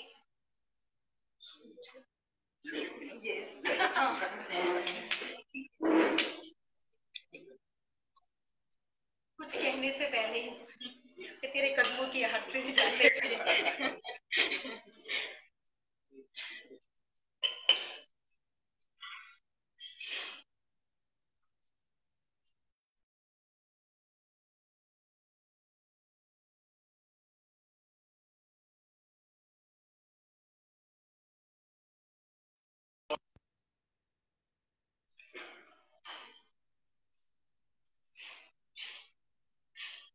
उनकी फैमिली में से जो ये ऑर्गेनाइजेशन प्रिंसिपल जी, जब उन्होंने आज भी उनका पुष्प जी का मेरे को सुबह ही मैसेज आया ऑल द बेस्ट का, वो लगातार इस तरह से वो करते रहते हैं। मैं यहाँ से उनके लिए नतमस्तक होता रहता, इसलिए नहीं कि वो मेरे को प्रेरणा देते हैं या कुछ करते हैं। उस आदमी में वहां भी बैठ करके अपनी मिट्टी से प्रेम है कि वो किस तरह से क्या कर सकते हैं वहां से वो कि इस मिट्टी के लिए उसकी गंध सब जगह फैल जाए। उस आदमी को मैं सबसे पहले सलाम करता हूँ, उस पैनल को सबसे पहले सलाम करता हूँ। खुशी मल्होत्रा जी, उनकी धर्मपत्नी मीना मल्होत्रा जी जी और उनकी धर्मपत्नी मेरे को बहुत से अरुणा जी नहीं और भी बहुत से नाम लिखे हैं सर। आप दरअसल हमारा एंड्रॉइड कैसा हो गया है पता नहीं लगता मेरे से नहीं पढ़ा जा रहा है लिखा है। तो मेरे जो मित्र हैं कहते सबसे पहले इनका फोन आया है, सबसे पहले जब उन्होंने फेसबुक पे देखा तो कहते जी का इनके साथ लगाव है। तो सबसे पहले मेरा एक उपन्यास आया था जिसको मैं आज भी बहुत अच्छा उपन्यास मानता हूँ अपनी तरफ से, भैरव कभी नहीं मरा। भैरव कभी नहीं मरा इन्होंने पढ़ा और इनको आसपास अपने डॉक्टरों की उसमें भूमिका लगी। अब मिंद्रू जी नहीं आए, वो मिंद्रू जी भी इन्होंने फोन किया था, शायद नहीं आए किस वजह से। वो मिंद्रू जी का फोन मेरे को उस उपन्यास के लिए ये आया था कि कोई डॉक्टर आपको कोर्ट में ठोक देगा। तो खैर किसी डॉक्टर ने नहीं किया क्योंकि मैंने उसमें हकीकत बयान किया है, मैं यथार्थ से आगे पीछे नहीं जाता। मैं बस छोटा शॉर्ट ही कर रहा हूँ। मैंने तो सोचा था कि इस उपन्यास का ये एक जो अंश है नंबर 3, जब आपको मिलेगा उसको पढ़ना। स्वामी जी हरदेव से स्वामी जी क्यों बने? बहुत समय लगा उस 4 सफे के अंकों को मैं लाया था, आपको पढ़ने के लिए बड़ा लंबा हो जाएगा। तो आपने जब उपन्यास पढ़ोगे तो उसको जरूर बड़े ध्यान से पढ़ो। मेरे को लगभग 2 महीने 4 पेज को लिखा है बहुत ध्यान से। आदमी जो परिवर्तित होता है तो उसके पीछे साइकोलॉजिकल बैकग्राउंड क्या होती है, इसको जानने के लिए मैंने कोशिश की सब जगह गया मैं। खैर आप जब पढ़ेंगे उसको पता लग जाएगा। और वैद्य जी ने वो उपन्यास पढ़ लिया मेरे को अभी इन्होंने बताया तो खुशी तो मेरे को होनी थी। जब डीपी कपूर जी तो अभी नहीं पढ़ा, कहा है नहीं, तो अभी कुछ बहुत सारे आगे बोलते, ये हमेशा मेरे लिए बोलते रहते हैं। मैं इस उपन्यास की खोज के लिए मुंबई में गया, क्योंकि मुंबई में जाता ही रहता था। सिंध समाज के बीच में गया, लेकिन आज का सिंध समाज की ये पीढ़ी उनको नहीं। मेरी इंटरव्यू हुई है, मैंने रिकॉर्ड है मेरी इंटरव्यू बॉक्स। हालांकि एक समाज में अंधेरी वेस्ट के लोखंडवाला सिंध समाज का एक बहुत बड़ा हॉल है, बिल्डिंग है, उसमें हर संडे को वो लोग इकट्ठे होते हैं और उनके द्वारा ही चलाई गई एक प्रथा आज भी चल रही है, लेकिन उन लोगों को पता नहीं है वो प्रथा क्या है। कि वहां सिंध समाज के लड़की लड़कों को देखेगी, आपस में पसंद करेगी, जो उनके परिवार वाले बैठेंगे, यस होगी तो अगले संडे को शादी होगी। वही आज भी चल रहा है। आप कभी मुंबई जाएंगे तो लोखंडवाला में सिंध समाज का बहुत मशहूर है, आप कौन जाएंगे उधर से, लेकिन उस पीढ़ी को पता नहीं है। जब मैंने उनसे पूछा तो एक ने उत्तर दिया, वो भी मेरी उम्र का, उसने उत्तर दिया, मेरी उम्र से शायद छोटा होगा, रिटायर हो गया था, बैंक में थे। तो उन्होंने बोला कि मेरे दादाजी बोलते थे कि एक महान विभूति हमें शिप में यहाँ लाई हुई है, बचा के लाई हुई है। मेरे को पता नहीं वो कौन सी महान विभूति है। मैं बोला मैं उसी का रिप्रेजेंटेटिव हूँ, आपके पास बैठा हूँ, यहाँ आपकी बात कर रहा हूँ। जब उनको ये पता लगा कि ये तो वो है, तो जब मैं उनके पास जाता था वो सारे खड़े हो जाते थे, लड़कियां खड़ी हो जाती थी, लड़के खड़े होते, बड़े बुजुर्ग खड़े हो जाते थे। तो ये तो कहते हमारे माई बाप का रिश्तेदार है, और फोटो खींचते थे। मेरे को जानकारी कम मिली है उनकी, लेकिन एक दूसरी जगह भी है।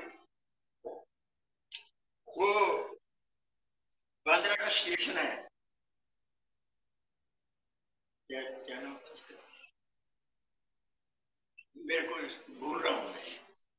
वहां जाकर के उनके बारे में बहुत सी जानकारी मिली है। बहुत से बुजुर्ग में जो जिनकी मेरे ख्याल यादाश्त चले गई थी, लेकिन धीरे धीरे जब यादाश्त आने लगी तो मैंने उनसे निकाला था कि हम वो आदमी तब आया सिंध से, कराची से, तब सारे आदमी शिप पर बैठ गए। उसके बाद बैठा शिप 10-15 शिप आए हुए हैं उस वक्त, लेकिन वो आदमी आखिर में आया है। आप उस व्यक्ति को देखिए जिसके सिर के ऊपर मौत मंडरा रही होती है। 10 लाख सिंधियों को उन्होंने बचाया है। ये मैं नहीं बोल रहा हूं, ये आपका इंटरनेट भी बोलेगा। 10 लाख सिंधियों को। और कोई बात ये है कि हम उस महान विभूति को जान ही नहीं पा रहे। मेरे को अच्छा लगता है पुष्पराज जी भी यहाँ होते तो मैं और कुछ बोलता।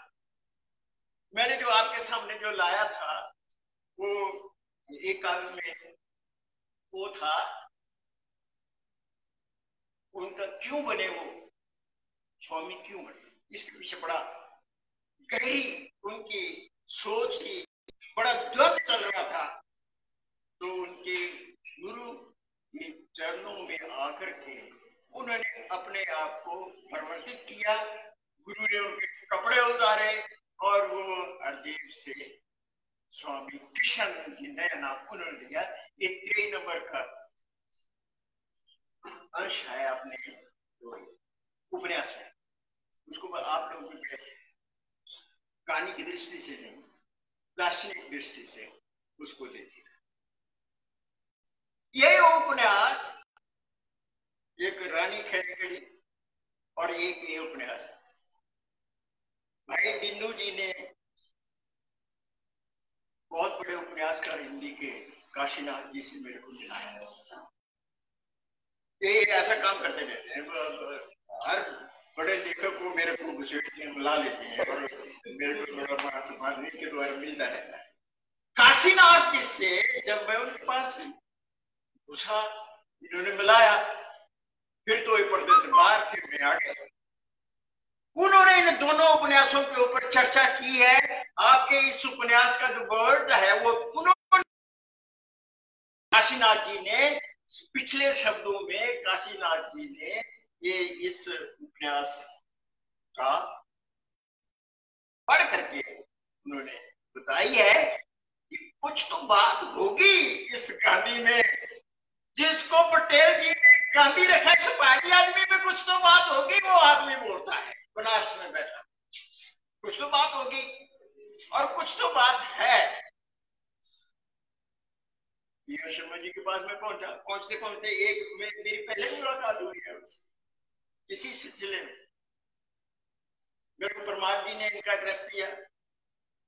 इनके पास मैं जब पहुंचा तो इन्होंने, वो इस उपन्यास में है, शर्मा जी वो उपन्यास में आपकी बात उल्लेख किया है कि उस आदमी ने, जब इन्होंने अभी वो कहानी सुनाई तो उस आदमी ने बोला, लेकिन हमें उसके बीच में, हम अपने दुश्मन के साथ भी सब यात्रा में जाते हैं, तो उस ये दोनों की धाराएं अलग है। वो दक्षिणपंथी, वो मध्यमार्गी, लेकिन उन्होंने उसको एक्सेप्ट किया। जबकि उनको बहुत से दोस्तों ने बोला कि खबरदार तू वहां गया, उन्होंने बोला कि मैंने जाना है। उनमें भी कुछ जो काम है समाज सेवा का वो तो है, इसलिए मैं जाऊंगा। और वो आए हैं इस उपन्यास में, वो भी मैंने वर्णन किया है। शर्मा जी का मैं बहुत धन्यवाद देता हूं। मैंने शर्मा जी का इसलिए बुलाया कि एकमात्र एक व्यक्ति जो यहाँ बैठे हैं वो उनसे मिले। मैं भी मिला हूँ, हमने नमस्ते की है। मैं उस वक्त 1960 की बात। फिर वो उनका जो चरित्र है, उनका चित्र सारा मेरे दिमाग में घुसा रहा है, उसको याद करता रहा। मेरे को क्या मालूम था कि मैंने उपन्यास लिखा। खैर बड़ा लंबा होने लगा है। मेरे भाई धर्मपाल कपूर जी ने, ये उम्र में तो मेरे से छोटे हैं, लेकिन मैं इनको बड़ा मानता हूँ। इसलिए भी मानता हूँ कि इनको फोन करे तो फोन नहीं सुनते। मैं ये इनको पता नहीं क्यों नहीं सुनते, क्या बात हुई। मैंने ओम जी से बात हुई मेरी फोन पे, तो मैं बोला नहीं, फोन नंबर तो है पर वो सुनेंगे कि नहीं, आपका फोन नहीं सुनेंगे। कहते क्यों नहीं सुनेंगे? बोले क्योंकि आप लड़की नहीं है। लड़कियों का ही फोन सुनते हैं, या तो आवाज बदल के बोल रहा है। खैर मैंने नहीं बोला, मैं तो वैसे थोड़ा सा। तो मेरे को उस ऊपर वाले की, ऊपर शायद राजा है इसकी, ऊपर उसके ऊपर वाले एक कृपा रही। मेरे को बहुत से अच्छे अच्छे दोस्त मिले, 2-3 दोस्त आए, महादेविया जी, पवन जी, विजय विशाल जी, और ये तो छोटा है मेरा राइट। बहुत चीजों में मेरा बहुत साथ देते हैं, गाली गलौज भी करते हैं पीछे पीछे, लेकिन साथ देते हैं। तो दिमाग में एक बात तो है कि ये मेरे को बुजुर्ग मानते हैं, बड़ा मानते हैं, वो तो है। जैसे घर में मेरे बच्चे भी मेरे को कुछ ना कुछ बोलते होंगे, क्यों लेकिन फिर भी तो मन में तो उनका है कि मेरा बाप है। एक बात अभी धनपाल जी दोनों का जिक्र किया, हम इस स्टेज के ऊपर पहुंचे हैं जहां पर कोई फ्लैश लाइट नहीं पड़ेगी हमारे ऊपर। फ्लैश लाइट नवयुवकों के, हम उस स्टेज से चले गए। मेरी उम्र के वो मत सोचना कि आप लोग कभी फ्लैश लाइट पड़ेगी, नहीं।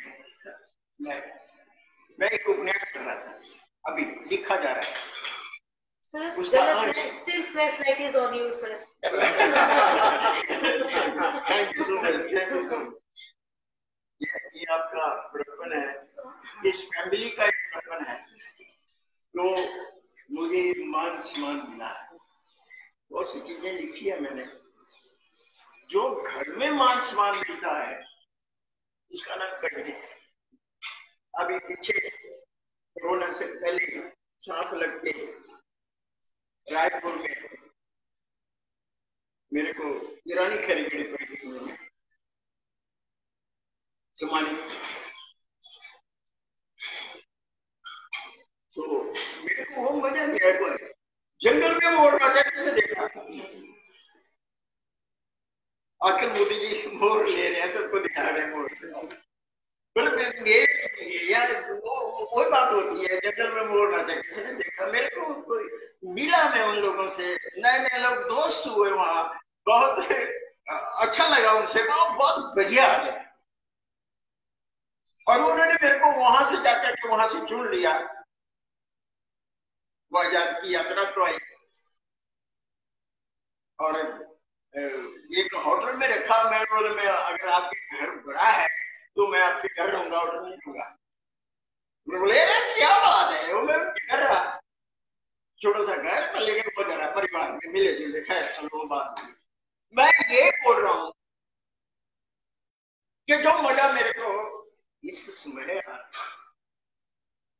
वो मेरे लाइफ का, आप ठीक बोल रहे हैं, आज मेरे ऊपर प्लस है। तो मैं आज अनुभव कर रहा हूँ पानी तो होने का, तो कहीं नहीं हो सकता, ना दिल्ली में हो सकता है, ना कहीं हो सकता, नहीं हो सकता, क्योंकि दूर के ढोल सुहावने होते हैं, ढोल होते हैं। जो घर में सामान मिलता है, अरे मैंने कभी सोचा नहीं था इस उपन्यास को लिख करके मेरे को ऐसा होगा। मेरे को जब इन्हें मेरे को एक बात बोला कि इसके ऊपर लिखना है आपने, मैंने एकदम से उनको हाँ नहीं की। मैं सोच रहा हूं, बताऊंगा। सारी रात मनन करता है। तुमको नींद नहीं आ रही है? बोला नींद तो तुमको नहीं आ रही है, तुम सो, मैं कुछ काम कर रहा हूँ। बड़ा और फिर मैंने सुबह उनको फोन किया कि मैंने, और फिर मेरी यात्रा आरंभ हुई। 2 साल हो गए शायद। एक जगह गया इतिहास,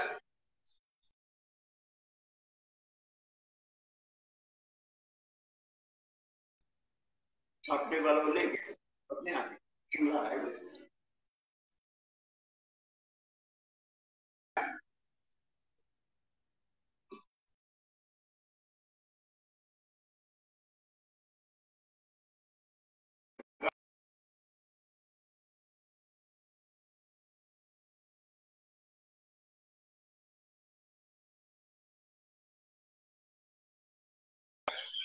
उन्होंने कमाल कर दिया, 1 महीने में बना।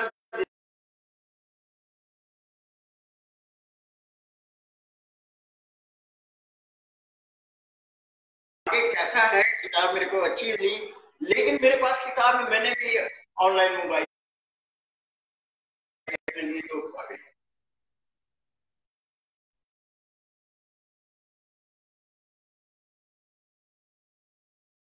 भाड़ा एक किताब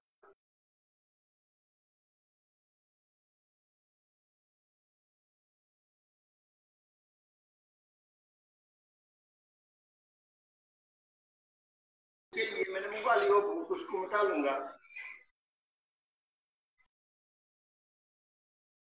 अब ट्रांसपोर्ट के थ्रू आ मैं थोड़ा सा फिर चला गया। ये मैं तो मित्रों की बात कर रहा था। इस उम्र में जिसके घर में पोते हैं, आपका आखिरी दोस्त तो वही होगा, और इनका सबसे पहला, जिंदगी का सबसे पहला दोस्त दादू होगा। दोस्ती का तो आप समझते हैं कि दोस्ती क्या होती है? होती नहीं है, दोस्ती नहीं हो रही है। अब होगा दोस्त का मतलब दोस्त कोई भी ऐसा लड़का लड़की दोनों से, क्योंकि आप उसको अंदर से चाहेंगे जो दोस्त के लिए चाहता है, और ये अपने मम्मी पापा को पास करके भी दादू को चाहेंगे जो दोस्त करता है। घर में जिसके तो दादू होती है, दोस्ती बनाइए, तो बनाइए, क्यों भाई? प्यारा होता है। ठीक है सर, हाँ, इसलिए बुजुर्ग बोलते हैं, इसलिए बुजुर्ग बोलते।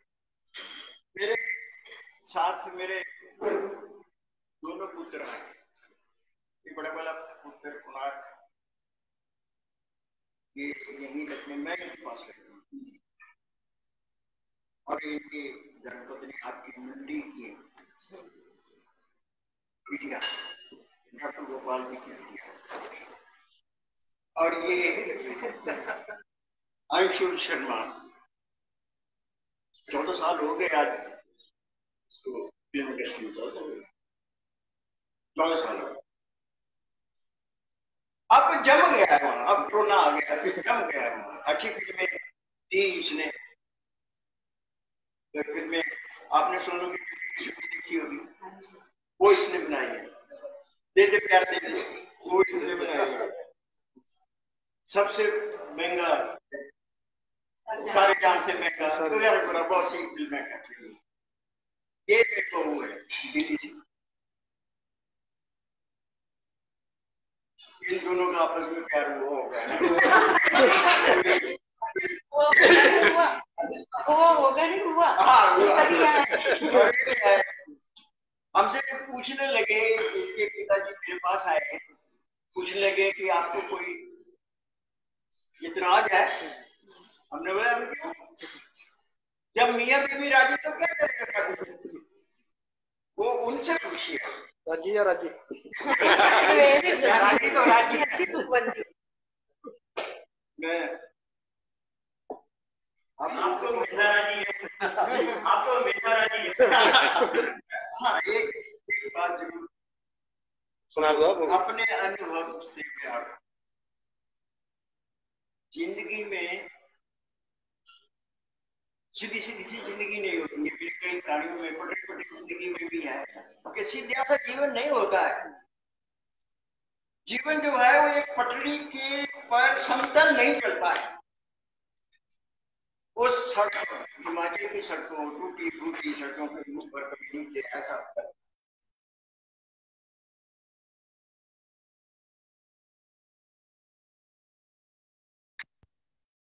ये द्वंद जब दिमाग में उठता है तो निराशा मत रहे। थोड़ी देर के लिए आता है, होता है, मेरे में भी होता है, आपके भी होता है, मेरे मन में भी होता है, चलता है। लेकिन कुछ क्षण ही हम छोड़ देते हैं उसको, छोड़ देते हैं और सीधी पटरी के ऊपर जीवन को चलाओ। बहुत कम समय है आपके पास और उसका सदुपयोग करो, अच्छी तरह से करो।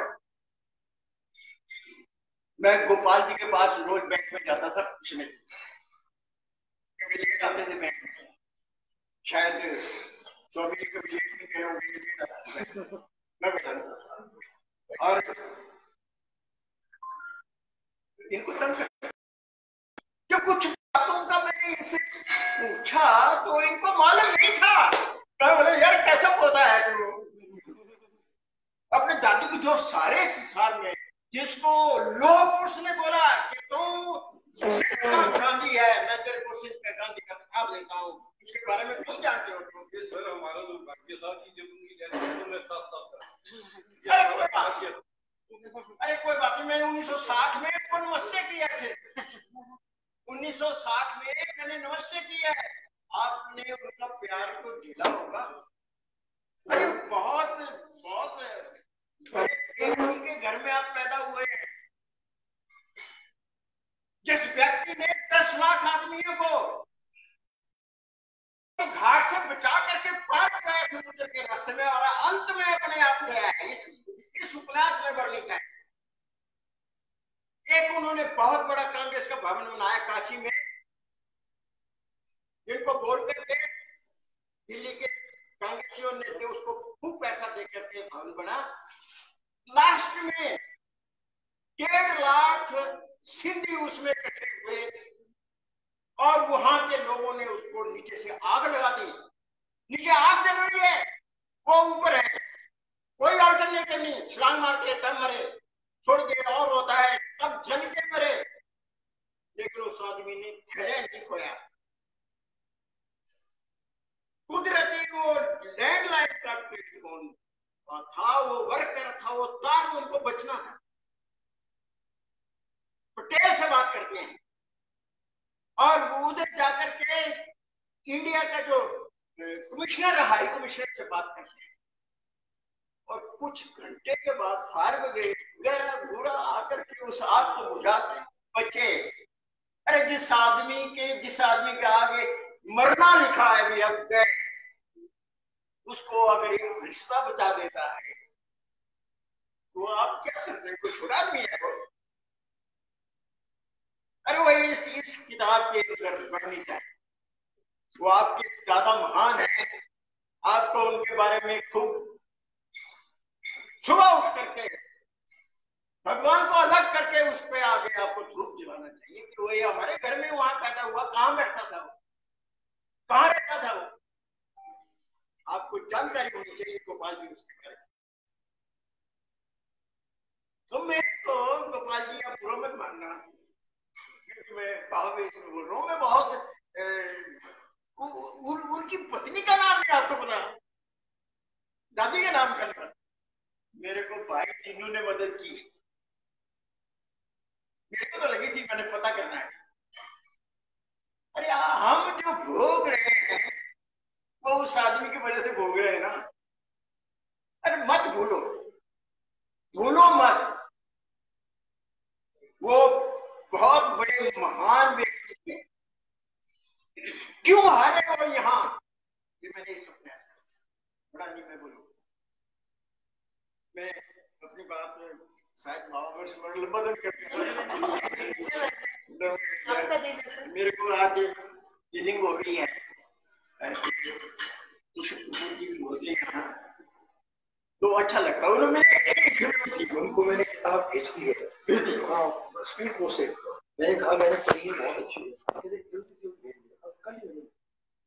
उनको जो मेरा प्रिंट को जब गई थी उससे पहले भी मैंने उनका भी छपा हुआ है इसमें, उनका लेटर, उनका मेरे को लेटर लिखा वो भी इसमें छपा हुआ है।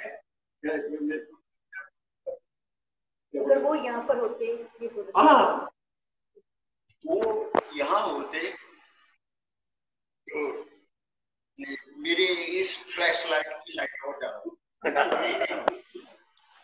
और मेरी ये खुशकिस्मती है गोपाल जी कि ऐसे आदमियों को, मंडी के ऐसे आदमी ये मैंने खोज की। मैं अपने को धन्य समझता। रानी खरीगड़ी के बारे में मैंने खोज की। मेरे साथ मेरे मित्र महादेविया जी, ये पता नहीं हम कहाँ रानी खरीगड़ी के लिए कहाँ घुसते रहे हैं। ये मेरे साथ चलते। मेरे साथ ऐसे मित्रों की टोली है जो हरदम तैयार रहती है और हम एक दूसरे के लिए बने हैं, एक दूसरे के, और ऐसे चलते रहते। भाई कपूर जी का धर्मपाल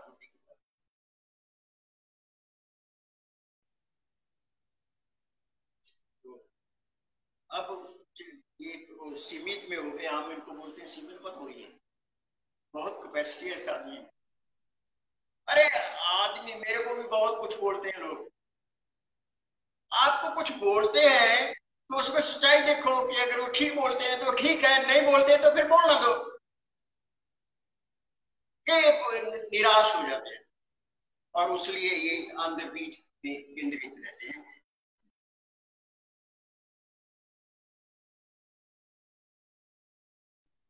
मैं धन्य हूं, मेरे को पूरी फैमिली ने बहुत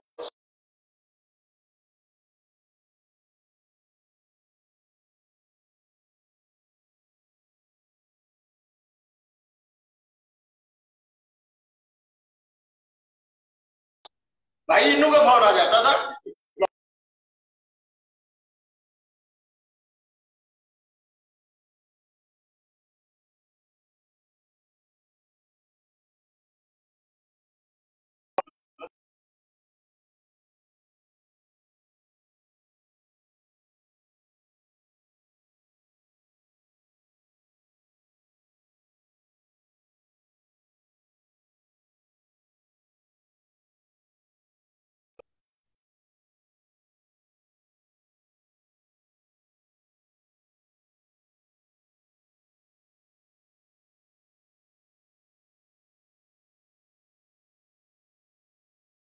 वहां बहुत धूमिल हो गया फोटो। सिंध में, सिंध के जो संस्था है मुंबई में, बहुत धूमिल सा, वो उतरा नहीं गया क्योंकि वो पीढ़ी खत्म हो गई है जिन्होंने उसका मान सम्मान करना था।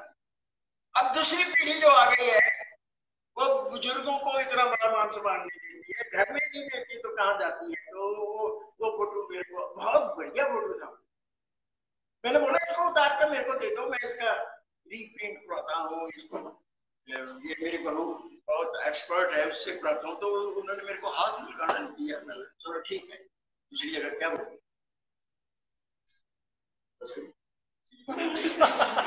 तो मैं अपने मित्रों का, लेखक मित्रों बहुत बहुत आभारी हूँ। ये बहुत मेरे साथ चलते और मेरे को गाइड करते। और वैद्य जी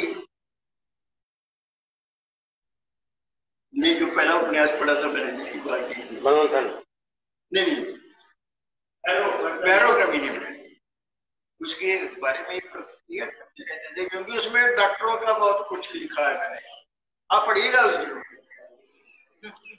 पैरों का भी नहीं मरा, फिर लंबा हो जाएगा। चलो आया वो उसमें जो है जो आज बलात्कार हो रहे हैं, जो आज बलात्कार सदियों से है, ये ईसा की शताब्दी से एक शताब्दी पूरा एक नाटक लिखा गया संस्कृत का, मृच कटिका, शायद मृच कटिका, हाँ मृच कटिका, उसमें ये बात है, वो ईसा से एक शताब्दी पहले का अपना नाटक है वो, और उसमें उसके दर्शन से ये मिला है कि धर्म, दर्शन और साहित्य